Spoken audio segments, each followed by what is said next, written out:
All right. Well, thank you for having me. I flew here yesterday, so I was able to see the building from the airplane when I passed here. So I was like, there's where I need to go. Anyways, I'm here to talk about mobile cross-platform apps. Who here builds cross-platform apps? All right, quite a few. Who here has heard of Titanium? Exactly. So, first about me. I'm Rene. I'm 30 years old. I'm developer evangelist at Axway, the company who builds Titanium. From Hilversum, as you said already. Recently, it was like you might have been able to see it with Eurovision. Like our broadcast was from Hilversum. So, but I've been developer since 2000. So when I was 12, I started first some HTML stuff, and soon after PHP. And for the past 8 years, I've been doing mobile development with Titanium. And yes, that's how long Titanium has been around. So first, let me start with what Titanium is. This is Titanium. This is how you build the very, very basic application with Titanium. And this has been the same code since at least 2011, probably earlier than that. Yeah, it's straightforward. So what is it? It's cross-platform JavaScript. You might know React Native, for example. Technology-wise, we're sort of the same, but I would say we're more native than React Native is. And I'll get to why exactly we are more native later. We've been around for years. We're celebrating our 10 years next year. That's when we released our first 1.0 version.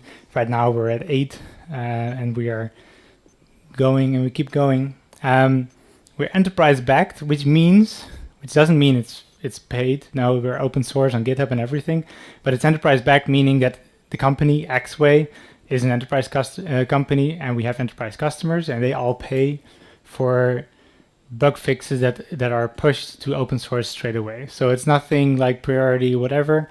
You get the service that you can expect enterprise to get for free. Because enterprise customers want something, we push it to open source straight away. In fact, all our engineers have their code on GitHub. So every push you can see everything. But saying that, we're still independent. We're a small group inside a big company, and it's the easiest to learn platform, I think. That's why I am already using this for 8 years, and I've been hired as an evangelist last year. On top of Titanium sits Alloy, and Alloy makes it easier for you to build apps and have a more structure, because it gets into an MVC framework where you can see the structure, you can see the styling, and you can see your code. And right here, the code is as simple as it gets. Just open the window. Alloy gives you a separation of concern, meaning that you can split up the code into 3, but also there's lots of more functionalities of sharing code, of like widgets and these kind of things.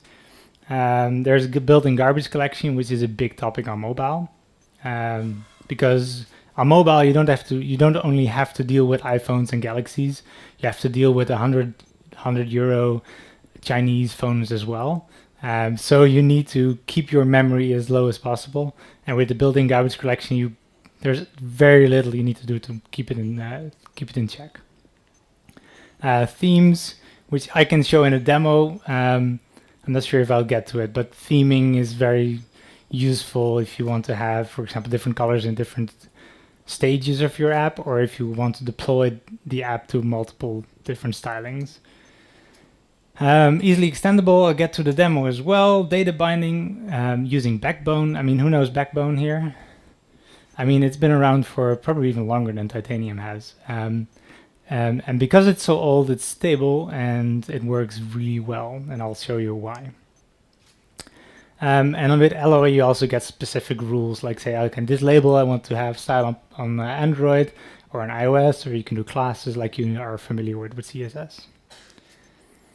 So what about Framework X? And Framework X is what React Native, Flutter, NativeScript, there's a bunch of others out there. So what about them? Like, As I said, Titanium is more native, meaning right now the hottest framework is Flutter. I don't know if you heard of Flutter, but what it does is it doesn't create native UI elements. You might think it does because it looks like it, but it doesn't. What Flutter does, for example, is they have a canvas, just like any game has, and they draw UI components on top of it, which means that they mimic UI components, so they don't behave the same. Well, maybe they behave the same now, but what if iOS changes? Then, or Android, for example, then it all of a sudden doesn't behave native anymore. And React Native, for example, uses a lot of views for things that are not views. For example, if you have the tab group and you have the different tabs, you expect them to be, well, split up into four. If you have 4 tabs for equally spaced items, they should work like you expect them to work. And React Native makes them views, not actually tab groups, which can be an issue at some point when something changes. It's easier to maintain, meaning we have as little breaking changes as possible. As I said, that code earlier has probably worked since Titanium started. Like I started 8 years ago, and I don't think I've ever written it differently. And recently I upgraded an app from version 6 to version 8, and there were like two breaking changes because iOS natively changed, so you had to change your flow. But that's it. It was like 5-minute work to get to from 6 to 8, which is like 2 years difference. And we have more in the core, like more officials. We don't. If you build a simple app, you don't have to depend on any third party, because everything is official. Then there's node compatibility, meaning our framework works the same as Node.js works, and that means you can require things. You can do pretty much everything you can do in Node. You can even install most Node modules, or a lot of Node modules, because as long as they don't depend on the core modules, you can just plug them in. And our own modules internally, we also publish through Node, through npm. So whenever I write something, a module for, recently I launched a module for detecting whether or not there's an iPhone with a notch. I mean, it's important to know, right? You can just install it through npm, it's done. And we're working on getting replacements for the core, but it's very complicated to do because we still support Android 4.4. And Android 4.4 is like 7 years old now. And because we are dependent on those versions, it can be a bit hard to support things. So we're sort of stuck there. Then there's even more you can do. You can use Hyperloop, and Hyperloop it's not the transport system. I mean, it works similar, right? It's awesome. What you can do is, for example, we have a example here for including Mapbox in your app. Mapbox is like Google Maps is a mapping system. And what you can do is you can talk to native APIs and native frameworks you can just plug in, and you can just talk to them as if it were JavaScript. So on top there is iOS, on the bottom there is Android. And this is open source, and a link below. And what this means is you can just say, okay, I want to require UIKit, which is a default iOS thing. And then you can just require it. And then when you compile, the compile system will automatically detect you want to have access to that class, and it will give you access. And same with here, require Mapbox, which is the framework from Mapbox itself. You can just plug it in, it will work. And of course, you need to have some native knowledge to implement these things, because you are talking to Objective-C or Swift or Java. But especially with Java is quite similar to JavaScript in terms of how to implement things. You can almost literally follow the Java guidelines, and you can implement it in JavaScript. We also have Vue.js and Angular support. Like I say Angular 6, it's the latest Angular. I don't know what the latest is because I know it's already 8. Stop releasing major versions. I should just say Angular support. Anyways, we have beta for this. You can just hook it in. We have everything, open source examples on GitHub, and you can just check how it works. Simple example from Vue.js. We can just have a template, but the template is our UI stuff, and then the rest works as if you are working on Vue.js because of this. This is a screenshot I took this morning. On the top right, we have 10.8k PRs closed, and we keep on going. Like last year, we passed 10k, so you can see we are having major progress. As I said, everything is on GitHub. If you want to see what official our internal engineers are doing, just check their forks. They are doing it on GitHub, and of course we accept public PRs as well. So our core is open source, Alloy is open source, modules are open source. Titanium CLI and the Alloy CLI are both on npm. You can just install them. There are a couple dependencies, of course, like specific Java versions, specific Node versions, but that should speak for itself. But most importantly, I will demo you how easy it actually is. Because like I said, in my opinion, Titanium is the easiest cross-platform framework to learn, and it's also the most native. So, I mean, it's a win-win for everyone. Let me see if everything works here. Okay, so let me comment this out. And let me launch the app.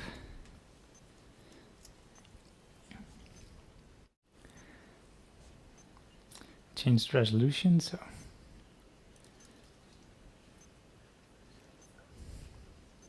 now I'm compiling to iOS with our live view, so hot reloading.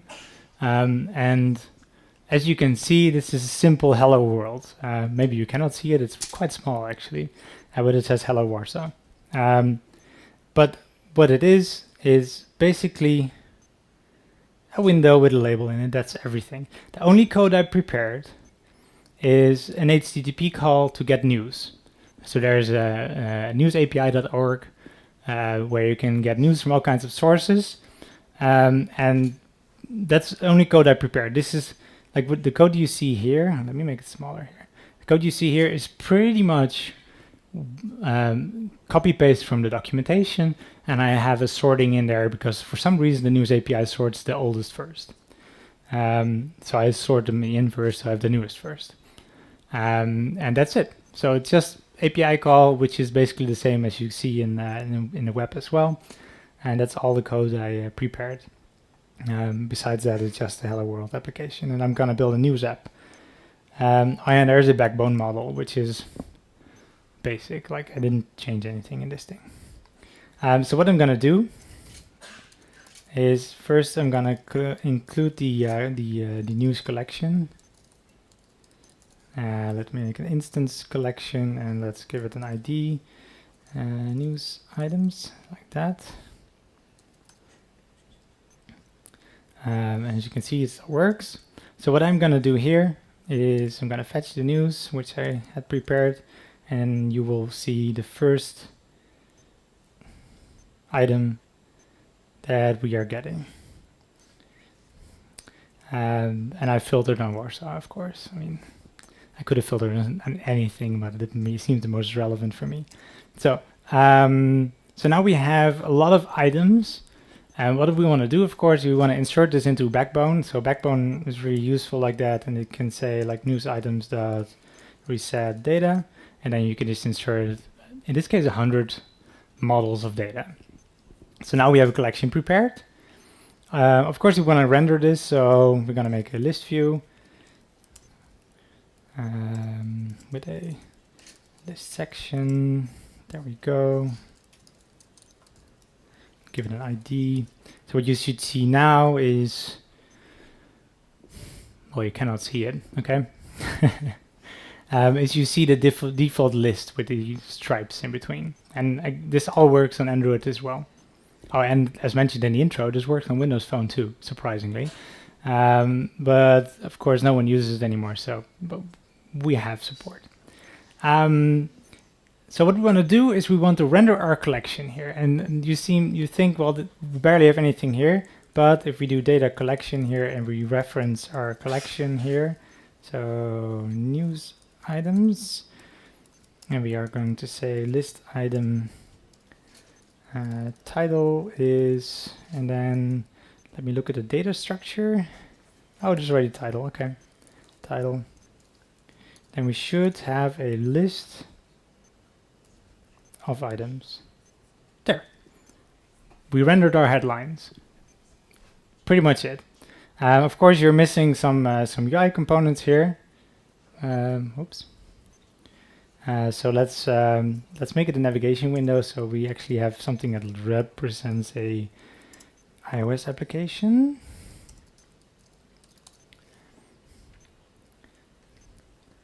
All right, and then we're going to say title is news. So now we have a window which is called news, and we have our list in here. Now, of course, the important part starts is the styling you want to do, right? You don't want to display it like this because who benefits of a news app that looks like this? So what we are going to do is we're going to make a template, and we're going to display the image in there. There is a URL in there, so I hope every image works because I don't control the data here. And then what we're going to do is we're going to say templates, and then item templates, and then we are going to have I'm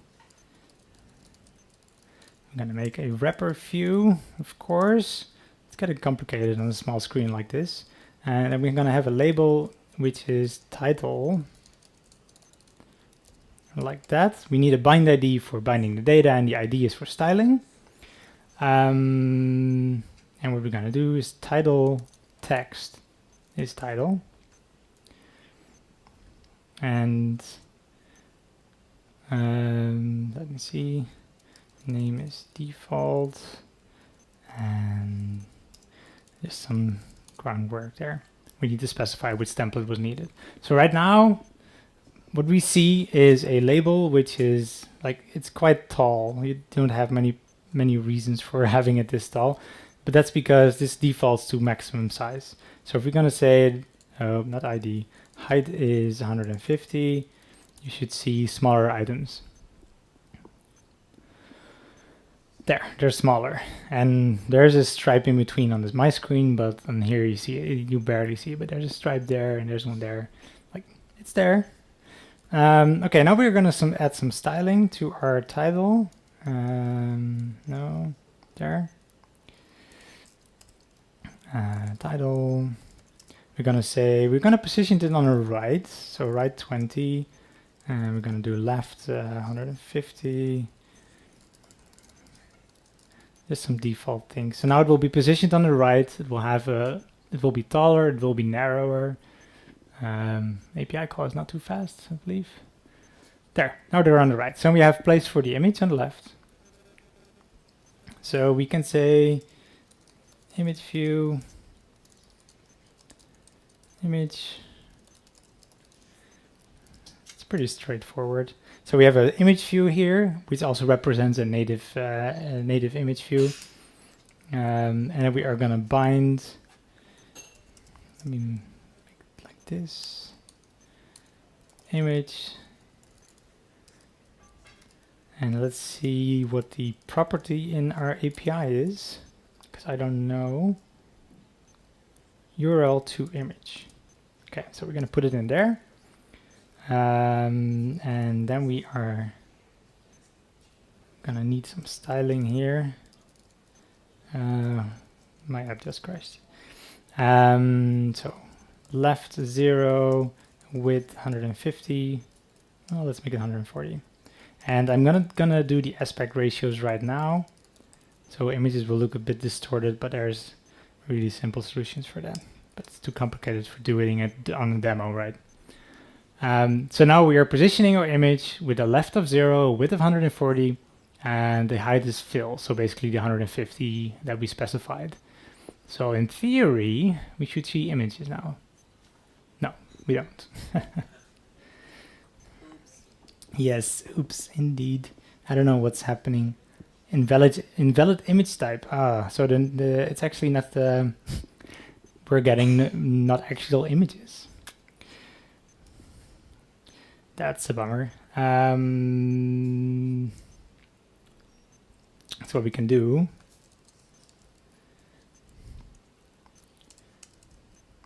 You know what? I'm gonna make it a hard-coded image. So image, because like I said, I don't have control over the data and I don't want to debug data on stream.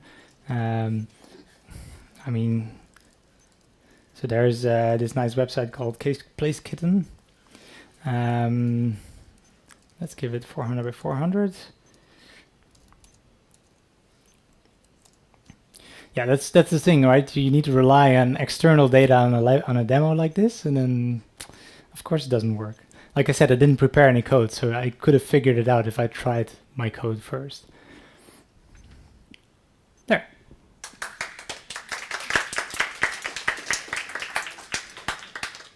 And as you can see, we have a news app with all the titles. We have URLs, so we could even go to the URL, like open a browser, or we have some small descriptions which you could put in. But I think you get the idea that, like, how long did I spend on this? Like 15 minutes or something? 10 minutes? I don't know. It's very easy. In fact, we built a conference app earlier this year, me and a colleague of mine, and we spent 3 weeks on it from scratch because our boss was nice to inform us in January that we needed an app in February. And when you usually get a deadline like that, it's like, sorry, that's not going to happen, but we managed. We didn't even do too many over hours. So it's very possible to build an app in 3 weeks or to build an app in 10 minutes. It all depends on the like what you want to render, right? But it's definitely also something you can do in hackathons, for example. So usually, like I answer some questions usually, but I want to be ahead of you because probably you already have a couple questions in mind, and I hope to answer at least some of them. So are there any notable examples? This is really difficult because we have open source code. We don't know who uses our open source code unless you make an account. And you cannot see based on the app if it's titanium. So if people don't tell us, we don't know. So we can actually check if the titanium SDK is inside an app, but that's all we can do. However, I know of some apps, and I tried to find Polish ones, but I couldn't find them. So if there's any gamers in the room, you might know Warframe. The companion app that exists on both Play Store and iOS is built in titanium. Then there's homes.com, a big American company. Then there is the Chicago Transit Authority application. I heard buying tickets in this thing is incredibly difficult, but it's a titanium app, and trust me, it's not the framework that causes problems. I mean, I might be biased because I work for the company who makes it, but again, it's free, and I've been using it for 8 years. I also used React Native in the past. I also checked out Flutter. I always come back, and there's a reason I'm biased. And there's a small app that someone I know built, which is a password manager that uses patterns instead of master passwords or whatever, which is interesting. But it's also titanium. Do we support ES6? Well, if you've checked my code, you see that I use ES6 stuff. So yes, we do. However, we transpile. Like, it's not running on the phone, and there's a reason for that, and that's because the phone doesn't support it. It's that simple. Especially iOS, where we rely on the JavaScript core, or we on Android 4.4. Like, it's very old. Almost done. We support TypeScript through compile hook, and then there's one-on-ones. I'm here tomorrow the entire day, so if you want to know more, if you want to talk, let me talk to your boss to convince them it's a good idea because it's free. Whatever you want, I'm here tomorrow to talk about titanium, like titanium. I'm happy to discuss other things as well, but that's the reason I'm here. So tomorrow I'm here. Just contact me and we should be okay. And then time for questions.